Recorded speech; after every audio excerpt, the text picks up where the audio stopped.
Ladies and gentlemen, I would like to begin this press event by firstly reading out Section 140 of the Electoral Act.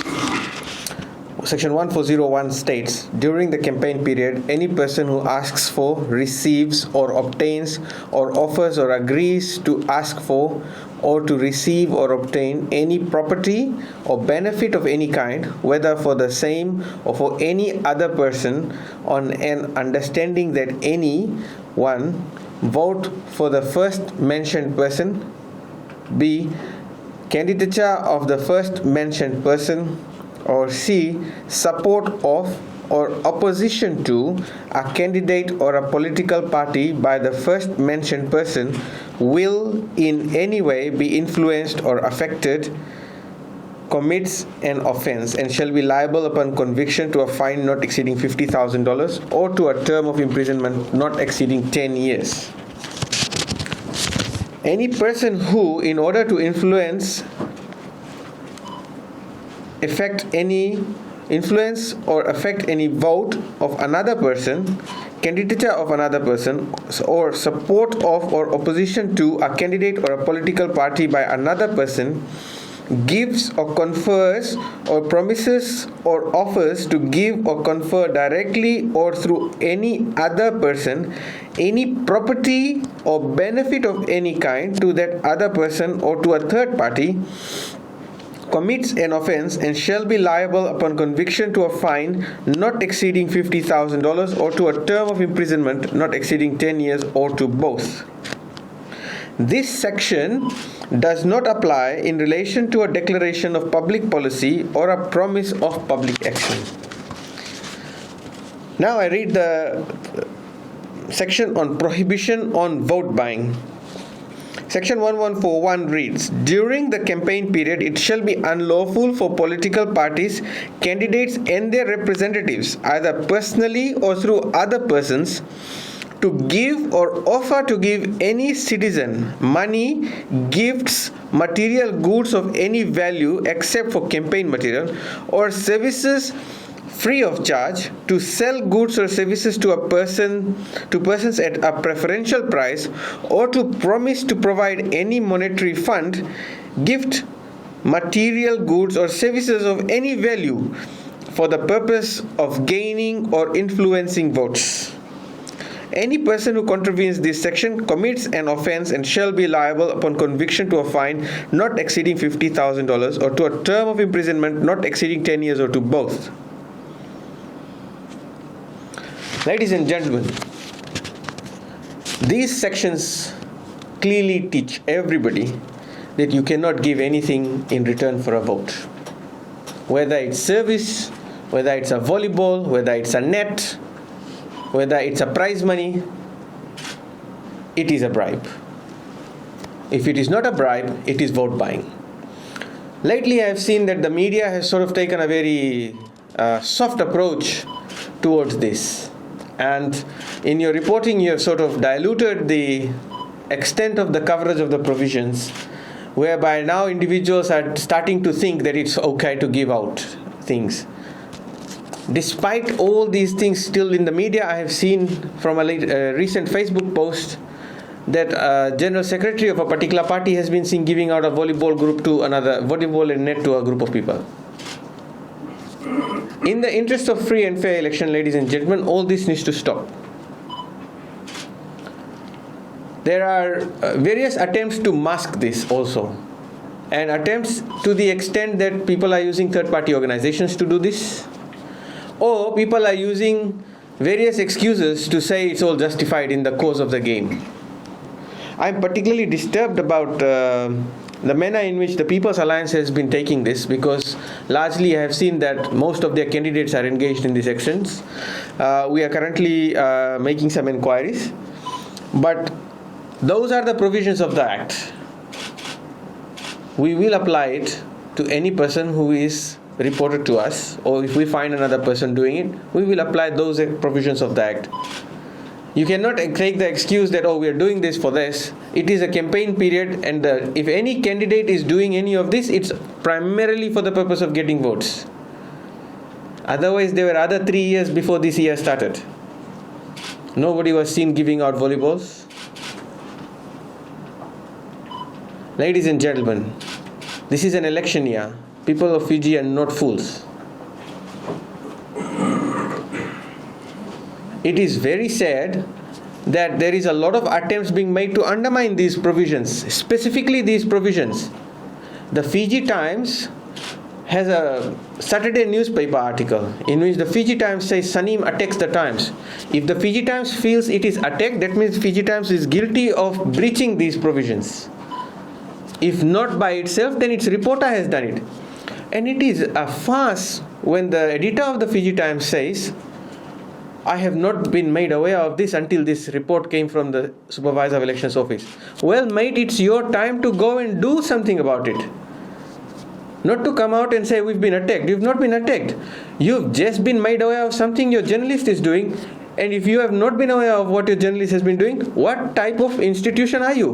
Where is your integrity? This newspaper is fond of calling itself being attacked, but goes and does all these ridiculous things.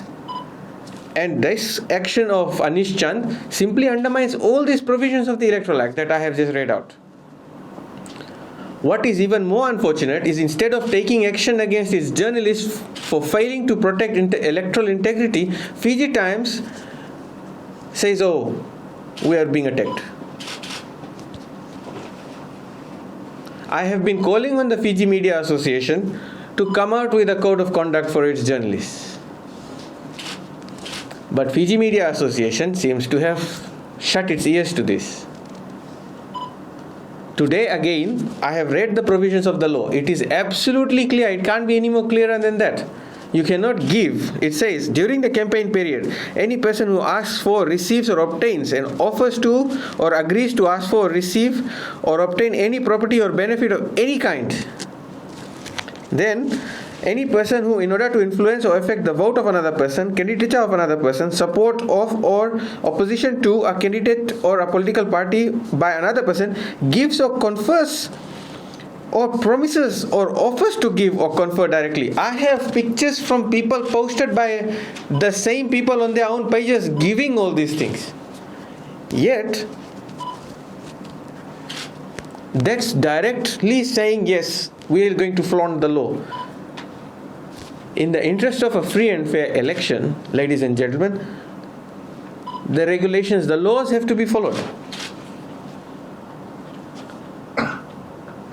The way this is going is an attempt to say carte blanche, everybody go and give whatever you can give. And that is not what the law requires. So, ladies and gentlemen, the Fijian Elections Office will take necessary action against people who continue to give these things. I think that there is a sort of a attempt here to do so much of breach of the law that it becomes normal. This has been happening through other agencies.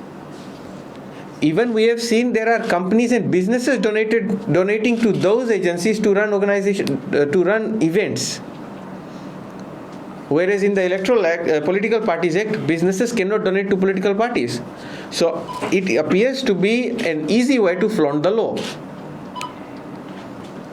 Ladies and gentlemen, I understand that there has been 2 statements made by representatives of People's Alliance in the weekend and on Friday. And whilst there's a lot of it which is directed at individuals not affected at the Fijian Elections Office, I would like to start with the comments made by Linda Tambuya. I have to give you a precursor to this. The statement is riddled with misinformation or information that probably Ms. Tambuya dramatized.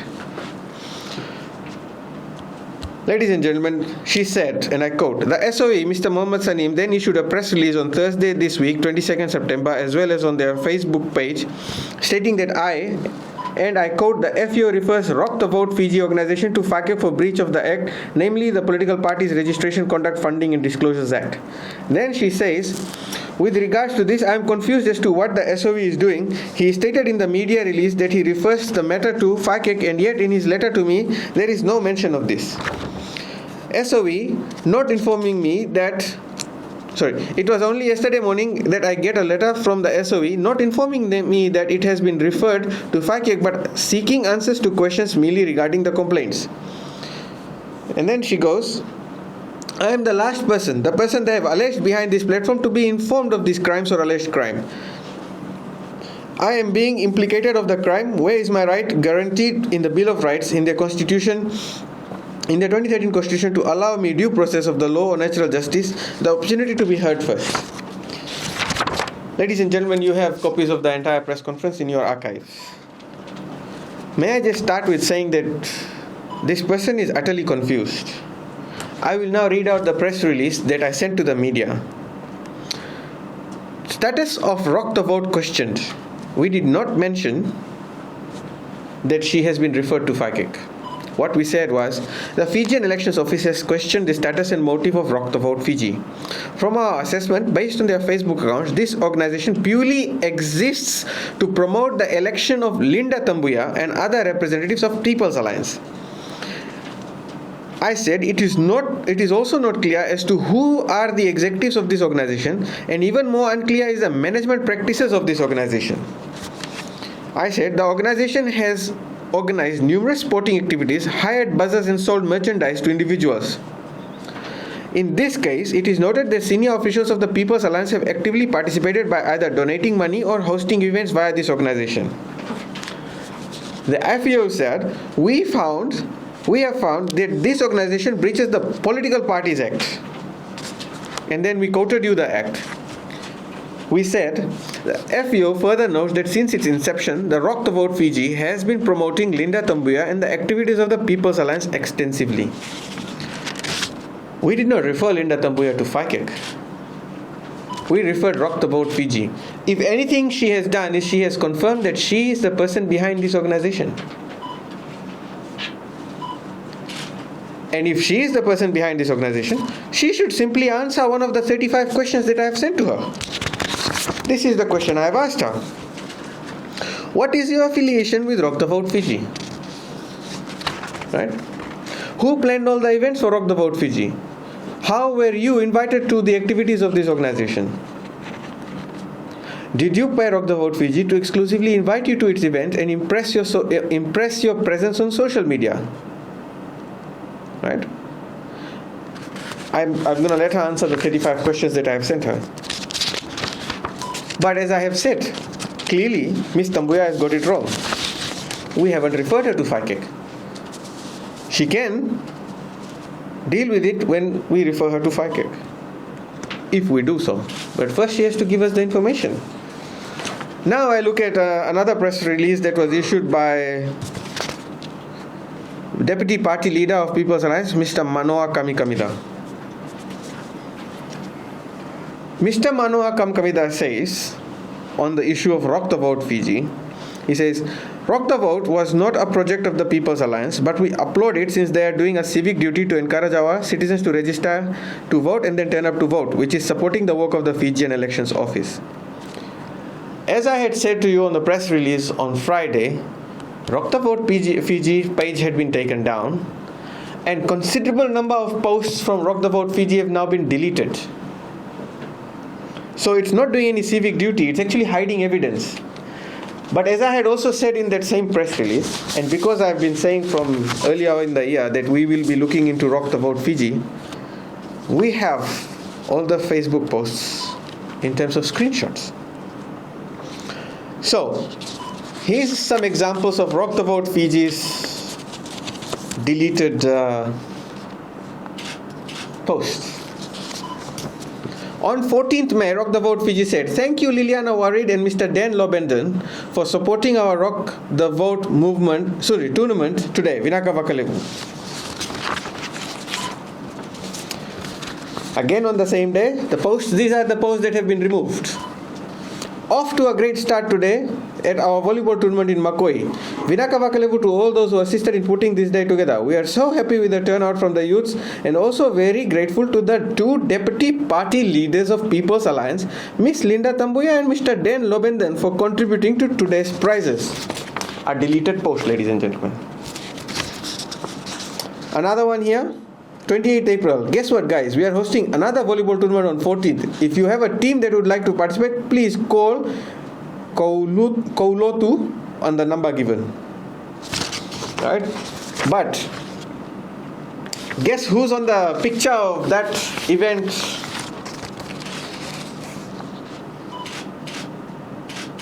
It's someone who has no affiliation with Rock the Vote Fiji, our deputy party leader of People's Alliance, but no affiliation with Rock the Vote Fiji, Miss Linda Tambuya. And the last one that I have as an example, we have a lot, ladies and gentlemen. But Rock the Vote Fiji is not affiliated to People's Alliance, and here is their deputy party leader holding a mic speaking on the channels. Right. I believe Mr. Manoa Kamikamida can actually write to the Fijian Elections Office. We can supply him with these screenshots because distortion of the facts and misrepresentation has gone too far. And I believe that the statement issued by Mr. Manoa Kamikamida was endorsed by the party leader of People's Alliance. To this, ladies and gentlemen, we have a screenshot here where it was said, "Thank you, Party Leader Sitiveni Lingamamada Rambuka for partnering to donate the prize money, Mereseni Balailevuka for paying the court fee, as well as BATSII club manager Frankie for the volleyballs and nets." I don't know what else becomes of this, ladies and gentlemen. Now, if that is not enough, I would like to invite you to bring your cameras forward for the last one. As you remember, earlier on in the year, buzzers were hired by this movement to purportedly bring voters to voter registration venues, etc. So, in the Western Division, they hired Sunset Express Limited for $250. And the receipt is that the money was paid by Nandi Young Alliance President Lesi Taudilangi for Rock the Vote Fiji. Right? So, questions that are there are yet to be answered. But the reason why I've brought this out for you today is because it appears that a conspiracy type of media engagement is taking place where suddenly the Rock Vote Fiji goes off air, goes offline, deletes all the posts that have all the representatives from various political parties in it, only one political party actually, right? And then comes back and becomes this organization that is purely designed for promoting voter registration and voting on election day. But this is how they plan to do it, with their candidates in the picture. You will also notice that when you go to Facebook now, Rock the Vote Fiji actually now has a mobile number of a person, right, that you can call and ask.